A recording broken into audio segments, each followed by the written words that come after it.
个任期才剩几天，但是每一天我都还要珍惜。随着郑丽文即将入主主席的任期进入最后倒数，选完隔天出席抗战座谈会，他预告自己的下一步。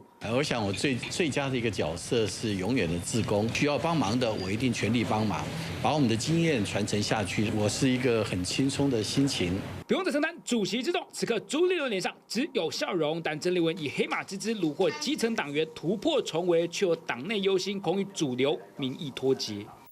例如，战斗篮球照康就发文写下，这届党主席只要稳住当前局势就好，平稳过渡到2026、2028，千万不要出花样、扯后腿。如果党中央跟地方立院党团各行其事，道不同，不相为谋，你玩你的，我玩我的。国民党当务之急是要让党意靠近民意，不可距离主流意见太远，要非常努力加大改革力道，消除降低亲中力量，否则会认不出党中央。中央党部将成为党主席一个人的武林，不免令人联想到洪秀柱时期与党团成员在中常会上演的多头马车。我觉得不宜的。如果都要法庭相见的话，从去年换柱我就可以法庭相见啦。迎接这位非典型主席的出现，蓝营民代忧心历史重演，但也有人认为要再多给他一点时间。这我想新任党主席出来之后，大概会混乱一阵子嘛，这是难免的。那么是不是表示说郑丽文当选之后就一定大家都不会参与，或者是消极以对？我倒觉得不一定啊。欠缺多元的声音，然后让党中央变成小圈圈的领导下，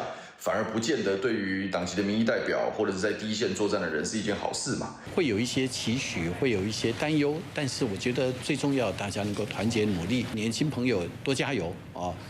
少担忧，多加油。大权交接磨合是必经之路，朱立伦的忠告是党内青年要争气才有出路。TVBS 流出来叶慧台北报道。廉价的拿红色标签作为政治斗争的工具。被问到怎么撕开红色标签，国民党主席当选人郑丽文铿锵有力，但没有正面回应。巧合的是，支持郑丽文的国民党前秘书长李乾龙。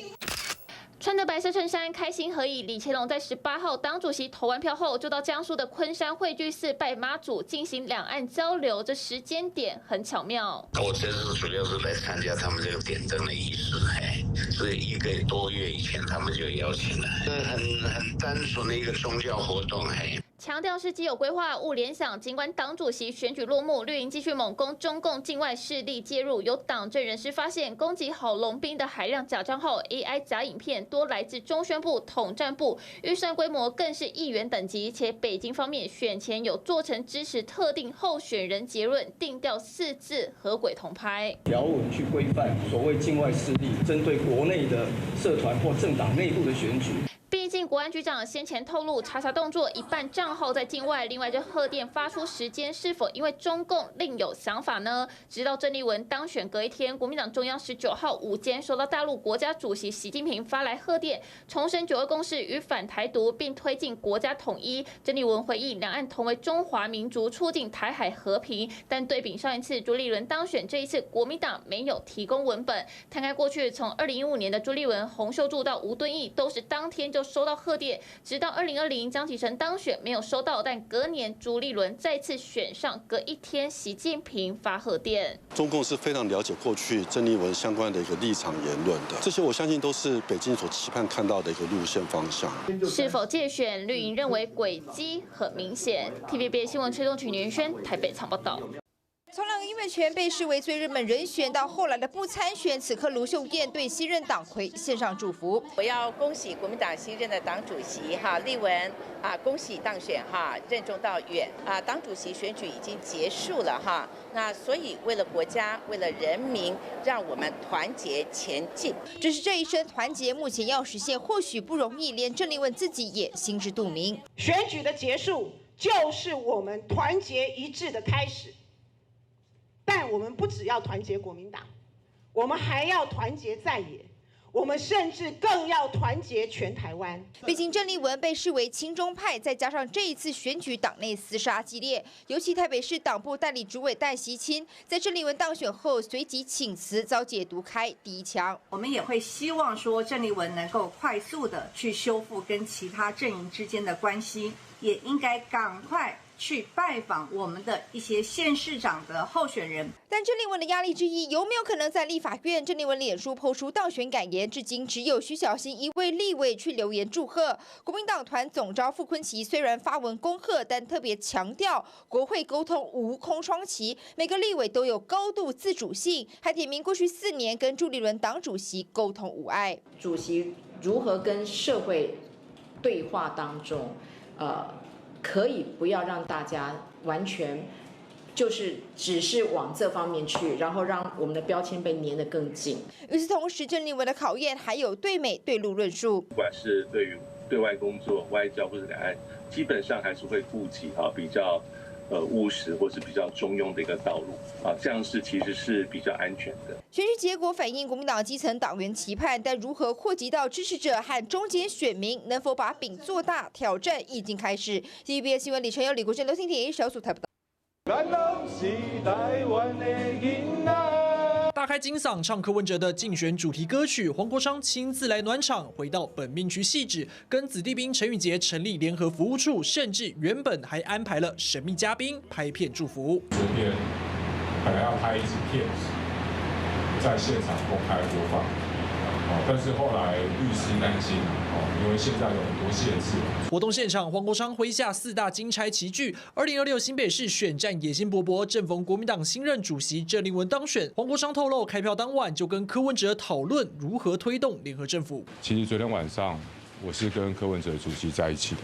那针对联合政府接下来推动的步骤以及时程，我们昨天晚上有进行非常缜密的讨论，从来就不是以位置的分配来当做主要的着眼点，把彼此之间我们有哪些一样，哪些不一样，哪些可以共同的合作，我们都会开大门走大路。但郑丽文可是放话，2026新北市长必是国民党，互信基础恐怕不足。不过黄国昌倒是先跟郑丽文攀起关系，算是我在台大的学姐那以前在所谓的改革派社团的时候，其实就已经跟丽文有碰过面了。递出橄榄枝，第一时间也送上祝贺花篮。只是民众党中央委员蔡壁如比起黄国昌跟郑丽文交情更好，过去反罢免宣讲多次同框，有没有可能担纲蓝白合的沟通桥梁？又或者是因此让黄国昌忌惮郑丽文，帮忙瞧什么2026的什么蓝白合？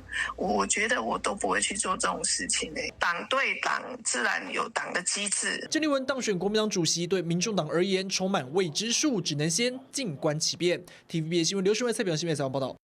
我怕到时候投降的第一个是你，第二个是蔡英文国民党主席投票前4年前这段质询又被翻出。当时还要拜托我给你助选，还要拉着你的手喊动算，我真觉丢脸。时任院长的苏贞昌气到跳脚，毕竟郑丽文是民进党学运出身，如今当选国民党主席，网友制作图卡，竟然发现台面上的3党党主席，国民党郑丽文、民众党的黄国昌都是绿营出身。中国国民党的党主席从来没有绿营出身的，绿营出身的这个郑丽文，他将来在对抗绿营之间呢，我相信为了生存，他出手会特别的重。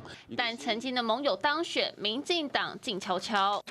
在国民党正式宣布后，约1个小时，仅在脸书发文，要给郑丽文2个期盼，1个提醒，希望国民党勿将政党利益置于台湾安全之上。看到许多国民党的人士也示警了所谓中国介入台湾民主内部运作这样的一个问题，所以我想接下来在立法院里面强化台湾的国安法治修法，这是一个刻不容缓的议题。但国民党随后在社群回击：“您哪位有够呛？”对此，民进党还没有回应是否因为郑丽文这一次被控是对岸支持对象，党中央没有多做表示善意，且目前也没有祝贺规划。不过看看过去2016年洪秀柱当选后，当时兼任党主席的总统蔡英文有发声明祝贺。2021年由朱立伦接下党魁，蔡英文送上花篮及贺卡，写上克服众望。对比这一次，在中共介选的疑云之下，台湾的其他民主政党对于国民党党主席的选举结果，当然仍然有所疑虑，有所保留。白话文就是对亲中色彩的郑丽文当选蓝营党魁有很大疑虑。TVBS 新闻崔仲晴、云轩台北采报道。想看最完整的新闻内容，记得下载 TVBS 新闻网 APP。